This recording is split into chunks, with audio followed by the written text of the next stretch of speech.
What's up again, guys? Nandito na tayo sa loob sa Richwood 2 dito sa San Isidro, Dawis. So, dyan sa loob, dyan ang development sa mga houses. At hindi pa natin makikita dito, guys, kasi daan doon sa pinakadulo ang nag-start yung construction sa houses. So, wala tayong makita. Yan. So, linggo ngayon, it's Sunday. So walang nag-work ngayon. At tayo lang dito ang nasa loob at yung guard. So, pasok tayo sa model unit, yung hindi pa nakakita sa previous vlog ko sa Richwood. Tingnan natin sandali yung mga model houses sa loob. At yung duplex ay sold out na. Ano na lang yung townhouses, yung orange na nakikita nyo. Then konti na lang ang natira dito na mga units sa Richwood, guys. Yung dito na banda sa may gate, yung sa dulo almost sold out na ata. Then yung dito banda medyo na siya, medyo mahal na. Merong 1.7 at 1.8 million yung dito na sa front ang mga units na available ngayon. So yan, kung curious kayo sa competition, message me sa Facebook or Messenger, then para ma-forward ko yung sample competition. At to, guys, open ito sa bank financing, Pag-ibig, or in-house. So kung qualified kayo sa bank o Pag-ibig, so much better. Pero kung meron kayong ma-afford nyo yung price, tapos medyo hindi nyo gusto yung hassle, yung mga basic requirements lang, you think na hindi kayo qualified sa Pag-ibig at saka sa bank, pwede kayo sa in-house financing. Kasi hindi sila hassle sa mga requirements, pero medyo may diferensya lang siya sa interest rate sa bank at saka Pag-ibig compare sa in-house financing. So kayo lang magpili, pero kung ma-afford nyo talaga para walang interest, pwede nyo i-deferred cash or spot cash na lang. So yan ang model unit. Let's go in. Dito tayo mag-start sa guys, deliverable unit. Ito ang unit na makukuha sa client pag i-turn over na. Semi-finish pala. So dito ang living room at saka kitchen. Then sorry. Wala siyang upper cabinet. Then dito yan yung exit door sa laundry area. Then dito toilet and bath. Yan, may tiles na siya. Then shower at sink. Yan. So dito sa exit door, ito tayong maliit na space dito sa laundry area. Yan. So model house lang to, guys, ha. So dyan sa likod, hindi ko pa alam kung anong development dyan.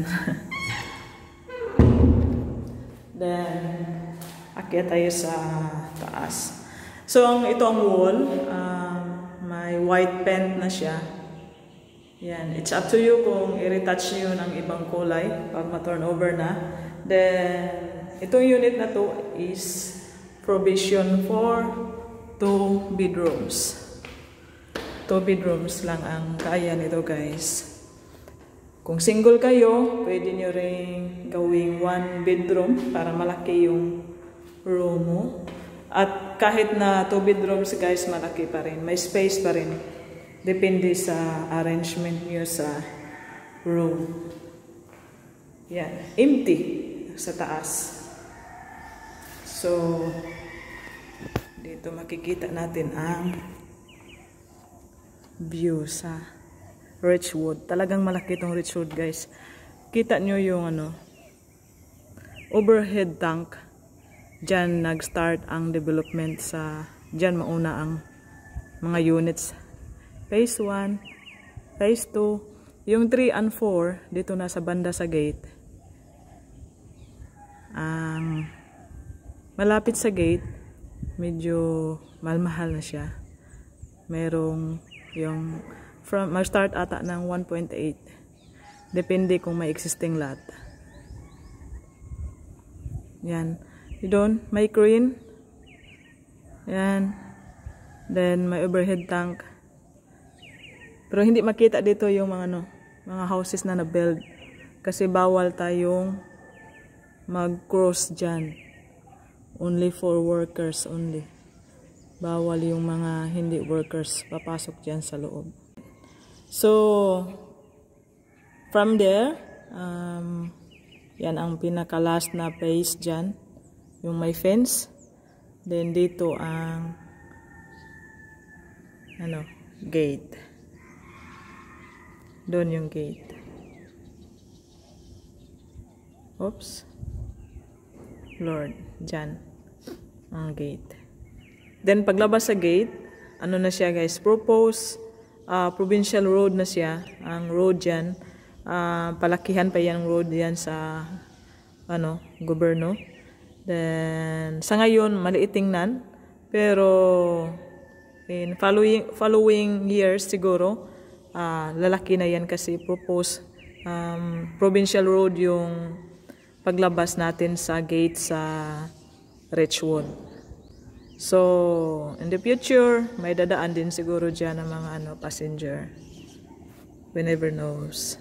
But as of now, only mga private cars dadaan dyan.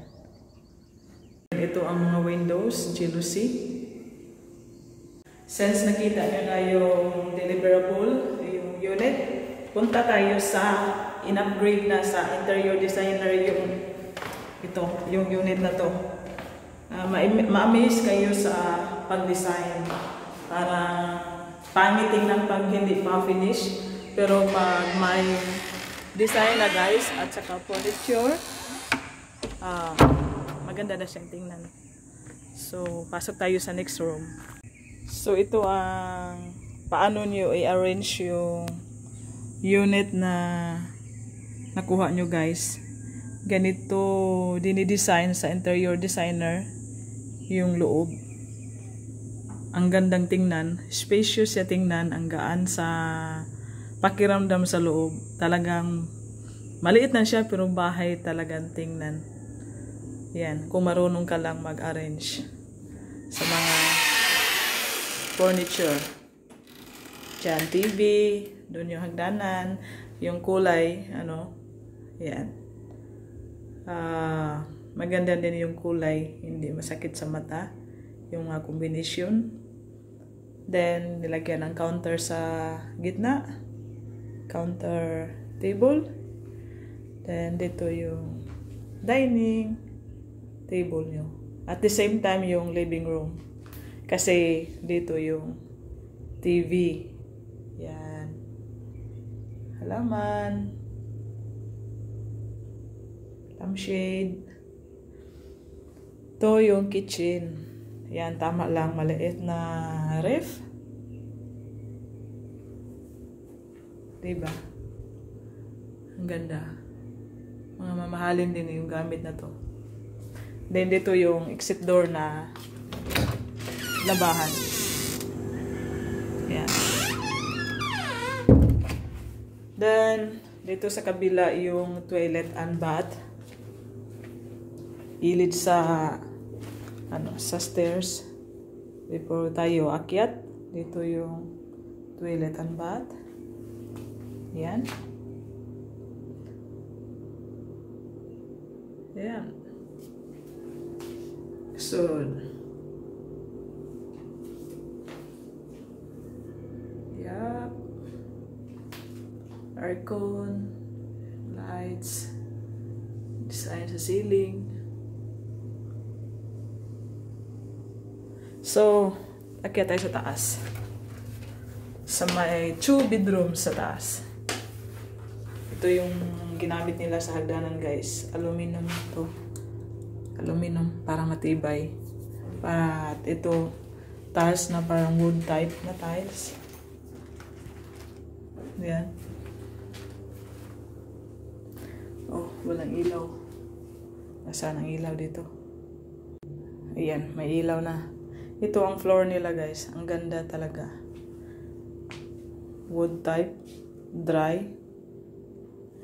Then, sa hallway, may study table. Yan, ang spacious pa rin tingnan. Doon sa dulo, yun ang master bedroom. Dito ang kids room. Then, may nilagay sila dito na nilagyan ng aircon. At curtain blind. Yan. Ganda din yung curtain na ginamit nila. Small closet cabinet. Table for the kids. Study table. Then deck, double deck na bed. Yan.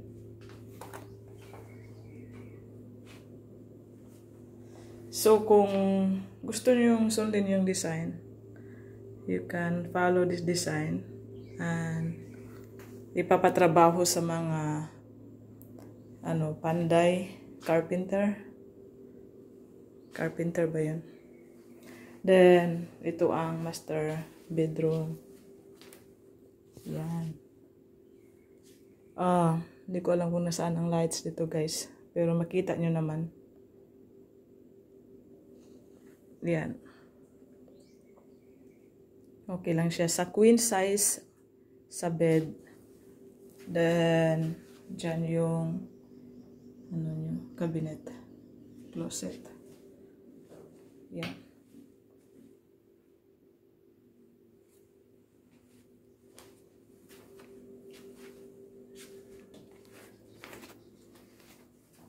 Diba? Ang ganda. Then before sa hagdanan, or sa wall sa hagdanan, siya, nilagyan ng, malaking salamin. Then, yung ilaw. Ang ganda sa kulay sa wall, oh. Yung combination niya. Ayan. So, mainit ito sa taas, guys, kasi hindi inuun nila yung aircon. Kasi Sunday kasi ngayon walang mag-viewing siguro pag Sunday konti lang, kaya ino-off yung aircon. So baba na ako kasi mainit ito. Ang ganda talaga tong yung interior design nila. Kung ako sa inyo, sundin nyo, guys. Spacious talaga. Magandang pagka-design. Medyo mamahalin din yung mga gamit yung nilagay nila. Pero worth it naman kung ma-afford nyo. So, that's it. Message na lang, guys, sa Facebook ko kung meron kayong itanong about this project, then about the new inventory, para sa nalaman ko konti na lang yung yung natira na available na mga units yung dito na banda sa may gitna at saka malapit sa gate. Yan. So, don't forget to follow my channel or my vlog, guys. Then, after here, or after sa Richwood, mag-site viewing na naman, or i-video ko naman yung yung Royal Ocean Crest na condo na pre-ceiling na binibenta namin. Malapit lang dito. Ang Royal Ocean Crest 1, we called it Rupa 1, ay malapit lang natapos. At yung building A ay na-turnover na. Kung makapasok tayo sa loob sa condo, i-video ko rin. Then, yung Rupa 2 o Royal Ocean Crest 2 sa Dao Panglao, nag-start na rin sila, nag-develop sa land development muna sila. So, abangan nyo ang next video ko, guys, para makikita nyo yung ano talagang gusto niyo i-invest, condo, house, or low cost na house lang katulad nito. So, yan, para compare nyo sa budget. So, that's it, and bye!